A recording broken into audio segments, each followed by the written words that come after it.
Selamat malam untuk kita semua.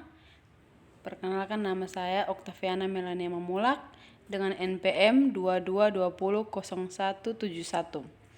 Saya akan mereview kembali materi yang dibagikan oleh teman-teman atau yang dipresentasikan oleh teman-teman kelompok 2 mengenai komponen-komponen dalam proses perumusan kebijakan publik.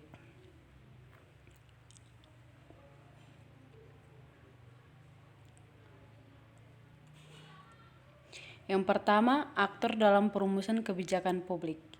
A. Pengertian. Aktor dalam perumusan kebijakan publik adalah orang-orang yang terlibat baik secara langsung maupun tidak langsung dalam suatu proses kebijakan publik. B. Aktor yang terlibat dalam kebijakan publik, itu aktor state, privat, dan masyarakat. Yang kedua, pembuat kebijakan dan kelompok partisipan.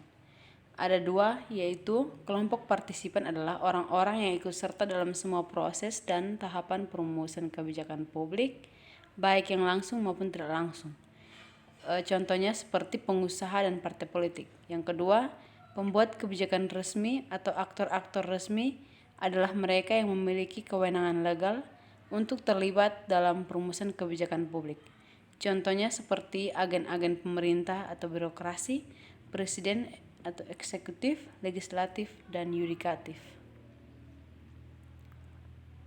Ketiga, kalangan lingkungan kebijakan. Lingkungan kebijakan terdiri atas lingkungan umum di luar pemerintah, lingkungan umum di dalam pemerintah, dan lingkungan khusus yang mempengaruhi pemerintah. Yang berikut faktor yang mempengaruhi perumusan kebijakan publik, yaitu faktor politik, faktor ekonomi atau finansial, faktor administrasi atau organisatoris, faktor teknologi, dan faktor sosial budaya dan agama. Good governance dalam partisipasi publik. Itu ada 4. Yang pertama, partisipasi dalam hal penyampaian aspirasi. Yang kedua, perumusan dan pembuatan kebijakan. Yang ketiga, pengawasan kebijakan. Dan yang keempat, evaluasi kebijakan. Yang berikut konsep partisipasi publik. Ada 2, yaitu yang pertama, masyarakat sudah memberikan mandatnya kepada negara, sehingga pembentukan kebijakan publik sepenuhnya diserahkan kepada negara. Yang kedua, sekalipun sudah memberikan mandatnya kepada negara, masyarakat juga memiliki hak untuk terlibat dalam pembentukan partisipasi publik. Yang berikut realitas partisipasi dalam proses kebijakan publik.